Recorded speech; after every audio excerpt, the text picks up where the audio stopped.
Hello, എല്ലാവർക്കും നമസ്കാരം.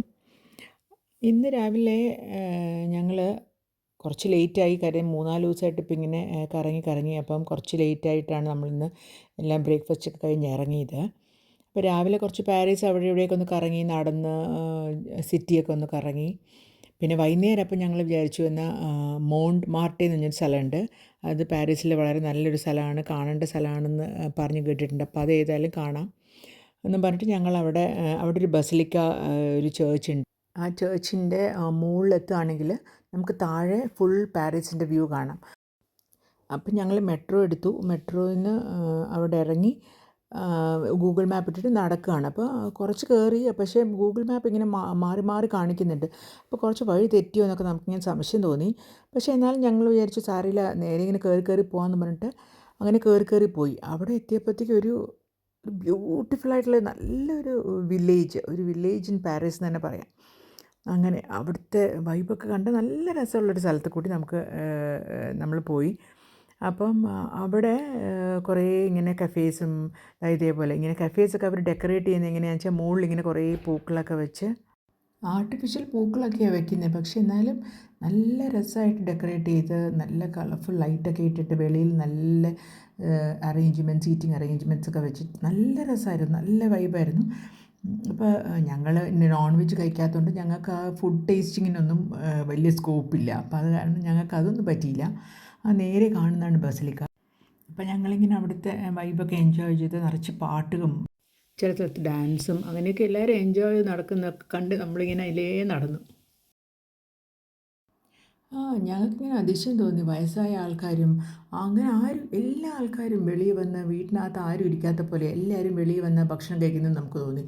അങ്ങനെ എല്ലാവരും ബിയറൊക്കെ കഴിച്ച് ഇങ്ങനെ നല്ല ചില്ല് ചെയ്ത് ഇങ്ങനെ ഇരിക്കുക. ഇവിടുത്തെ വഴിയൊക്കെ വളരെ നാരോ റോഡ്സാണ്. പിന്നെ കുറേ സ്റ്റെപ്പുണ്ട് താഴോട്ട് ഇറങ്ങിപ്പോവാൻ. ആകെപ്പാടെ ഒരു ചെറിയൊരു ടൗൺ എന്ന് പറയാൻ പറ്റില്ല, ഒരു വില്ലേജ് പോലെയാണ്. പക്ഷേ എല്ലാ മോഡേൺ ഫെസിലിറ്റീസും നല്ല രസമുള്ള ഒരു ഏരിയ. അപ്പം എല്ലാവരും ആരെങ്കിലും ഇവിടെ വരികയാണെങ്കിൽ എല്ലാവരും ഇത് മസ്റ്റായിട്ട് കാണണം. ഞങ്ങൾ നടന്ന് ആ പള്ളിയുടെ ബാക്ക് സൈഡിലെത്തി. ഇവിടെയൊക്കെ അത്രയധികം കാറുകളൊന്നും കണ്ടില്ല. ഇടയ്ക്കിങ്ങനെ ചില ആൾക്കാരുടെ കാറൊക്കെ ഉണ്ട്, അവിടെ വീടുകളൊക്കെ ഉണ്ടെന്ന് തോന്നുന്നു. അപ്പോൾ നമ്മളിങ്ങനെ നടക്കാനൊക്കെ അതുകൊണ്ട് നല്ല സുഖമാണ്, പ്രശ്നമൊന്നുമില്ല. നമ്മളിങ്ങനെ നടന്ന് അപ്പോൾ ഫ്രണ്ടിലെത്തി. ഇതാണ് ഫ്രണ്ട് പോർഷൻ. ഇതെന്താണെന്ന് വെച്ചാൽ യൂറോപ്പിൽ കുറേ സ്ഥലങ്ങളിൽ ഇങ്ങനെയുണ്ട്. ഇതൊരു കപ്പിൾസ് ഒരു റൊമാൻറ്റിക് റിച്വൽ എന്ന് വേണമെങ്കിൽ പറയാം. അവർ ലോക്ക് ഇങ്ങനെ പാലത്തിൻ്റെ മുകളിൽ കെട്ടിയിട്ട് താക്കോലെടുത്തിട്ട് അത് ദൂരത്തേക്ക് കളയും. അത് സാധാരണ പാലാകുമ്പോൾ വെള്ളത്തിലേക്ക് ഇടും. ഇതിപ്പോൾ എന്താ ഇവിടെയും കണ്ടു, എല്ലാ ഇരുമ്പ് പാലത്തിൻ്റെ മുകളിൽ ഈ ഒരു സിസ്റ്റം ഉണ്ട്.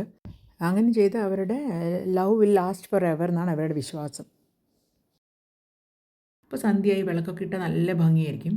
അപ്പോൾ ഞങ്ങൾ കുറച്ച് ഇപ്പോഴും ലൈറ്റൊക്കെ ഇട്ട് തുടങ്ങി. പക്ഷേ എന്നാൽ അത്രയൊക്കെ ഇരുട്ടാവുന്നതിന് മുമ്പ് ഞങ്ങൾ തിരിച്ച് വന്നു. അപ്പം ഇതാണ് അവിടുത്തെ ആ ഒരു നല്ല ഭംഗിയുള്ള വ്യൂ, നല്ലൊരു കത്തീഡ്രലും. നിറയെ ആൾക്കാർ, എല്ലാവരും അവരവരുടെ രീതിയിൽ എൻജോയ്മെൻറ്റ്. ചിലർ പാട്ട് കേൾക്കുന്നു, ചിലർ ആ മുമ്പിൽ പോയി നിന്ന് ഫോട്ടോ എടുക്കുന്നു, ചില ആൾക്കാർ അവിടെ പള്ളിയിൽ നിൽക്കുന്നു, അങ്ങനെ അവിടെ ഇരുന്ന് എൻജോയ് ചെയ്യുന്നു. അങ്ങനെ എല്ലാവരും അവരവരുടെ രീതിയിൽ നന്നായിട്ട് എൻജോയ് ചെയ്ത് നമ്മളും അതുപോലെ അവിടെ നിന്ന് നല്ല എൻജോയ് ചെയ്തു. നിങ്ങൾ ആരെങ്കിലും പാരീസിൽ വരികയാണെങ്കിൽ ഈ ഒരു സ്ഥലം മസ്റ്റായിട്ട് വരണം. കാര്യം അവിടുത്തെ ഭംഗിയെക്കാട്ടിലും നമുക്ക് നമ്മുടെ മനസ്സിന് നല്ലൊരു സന്തോഷം കിട്ടും. നമ്മുടെ ആ ഒരു ലൈറ്റിങ്ങും പാട്ടും അവരുടെ എൻജോയ്മെൻറ്റും അതൊക്കെ എന്തായാലും അതൊന്ന് ഫീൽ ചെയ്യുമ്പോഴല്ലേ നമുക്കത് മനസ്സിലാവുള്ളൂ. എന്നാൽ പിന്നെ നല്ലൊരു വ്യൂ ഒക്കെ ഉണ്ട്, നല്ല സ്ഥലമാണ്. അപ്പം എന്തായാലും എല്ലാവരും വരണം. പിന്നെ നാളെ കാണുന്നവരെ എല്ലാവർക്കും ബൈ.